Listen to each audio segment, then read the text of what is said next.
Une sœur a besoin de vos conseils, s'il vous plaît. Il y a de cela 10 ans, elle sortait avec un gars. Le gars en question et elle, c'était des personnes qui ont galéré ensemble en fait. Ça faisait 4 ans qu'ils vivaient ensemble. Tout se passait bien. Ils n'ont jamais eu de problème. Ils ont, voilà, en un mot, c'était un couple normal avec les hauts et les bas, comme tous les couples normaux. Du jour au lendemain, ils ont eu pour projet de venir ici en Europe. Ils étaient un groupe en fait. D'accord? Un groupe genre on va tous partir, mais dans l'intention de passer par les pays du Maghreb. Vous voyez, non, venir en Europe par les pays du Maghreb. Donc tous étaient en train de s'organiser. Ils faisaient la tontine, un genre, mes chéris. Et comme ça, là, ils apprennent que non, la maman du monsieur était malade au village. Donc quand le gars part au village, dès qu'il est parti là, il n'est plus jamais revenu. Lui et la bande de garçons et d'autres personnes avec qui il faisait les économies, là, ils sont tous partis. Et quand ils sont partis là, il y a même 3, parce qu'ils sont partis à 6, il y a 3 qui sont restés dans le désert. Vous voyez, non, le gars est arrivé là-bas au Maroc, il n'a jamais donné de nouvelles. Il est arrivé ici en Europe, il n'a pas donné de nouvelles au début, il a commencé à donner des nouvelles peut-être 2 ans après son arrivée ici en Europe. Il s'est excusé, mais comme la fille était tellement en colère, quand il appelait, elle l'insultait et après, il n'a plus jamais donné de nouvelles. Aujourd'hui, ça fait 10 ans plus tard, le gars vient de réapparaître. Il réapparaît comment? Il dit à la fille que c'est vrai que je t'ai fait du mal. Si je ne te donnais pas les nouvelles, c'est parce que je savais que j'avais fait quelque chose qui n'était pas bien. J'avais pris ton argent et je t'avais menti. En un mot, j'avais joué avec toi. Je reconnais tout ça. Aujourd'hui, tout va bien pour moi. J'ai une situation qui peut me permettre de te rembourser l'argent que j'avais pris pour toi et de peut-être te mettre aussi à l'abri du besoin si tu es toujours célibataire. Et il dit à la fille que non, il est marié. Quand il est marié à une dame qui est plus âgée que lui et qui est aussi du même pays que, en fait. La dame en question, elle est aussi du même pays que.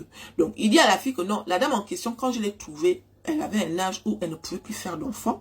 Mais elle me l'avait dit, elle m'a jamais rien caché.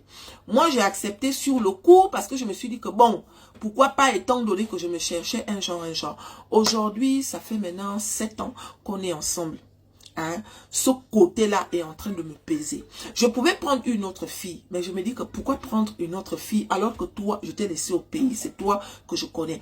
Étant au pays là-bas, je peux venir et prendre n'importe quelle fille. Ça, ce n'est pas ça qui va m'empêcher en fait. J'ai les moyens pour ça. Mais je ne le fais pas parce que je me dis que toi, je te dois quelque chose. J'ai besoin que toi et moi, on revienne ensemble. Vous voyez, donc, c'est un peu le genre de français là qui l'a parlé. La fille dit que sur le coup, elle s'est d'abord énervée et tout, nanani, nanana, mais aujourd'hui, ça fait presque 2 mois que le gars est derrière elle, il l'appelle tout le temps et tout, nanani, comme si, voilà, comme si c'était quelqu'un de sérieux. Mais elle a peur. Elle a peur parce que le gars est marié avec une femme qui est du même pays qu'eux. Donc elle se dit que, ah, si j'accepte alors que le gars est marié, quelles seront les conséquences? Vous voyez, non. À côté de ça, le gars, il dit que non, même si que je suis marié, on est des Africains, la polygamie existe en fait. Et que, étant au pays là-bas, si elle a besoin d'assurance, il peut l'assurer. Il peut l'assurer. Mais pour l'instant, il ne peut pas dire à la fille qu'il va quitter l'autre dame. Il veut juste que la fille accepte de lui redonner une chance. Et puis, on va voir jusqu'où ça va aller. À côté de ça, la fille dit que depuis que le gars est parti, son cœur était devenu noir vis-à-vis des hommes.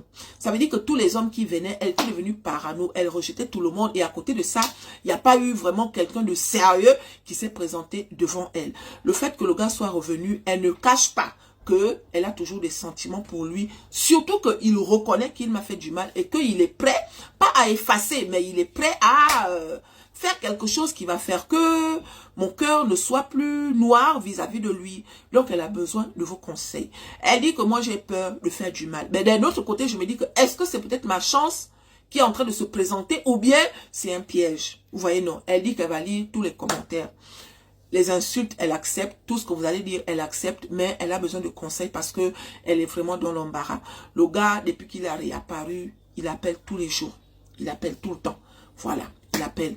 Depuis qu'il est parti, la première fois là, il n'a jamais remis les pieds au pays. Il compte venir l'année prochaine. Et voilà, il dit à la fille que si tu es d'accord, on va se voir et on va voir ce que ça va donner. Mais si tu m'acceptes, c'est pour construire quelque chose tout en sachant que je suis mariée avec une autre femme qui ne peut pas me donner des enfants en fait. Merci à toutes les personnes qui vont jouer le jeu en laissant un commentaire en bas de cette vidéo.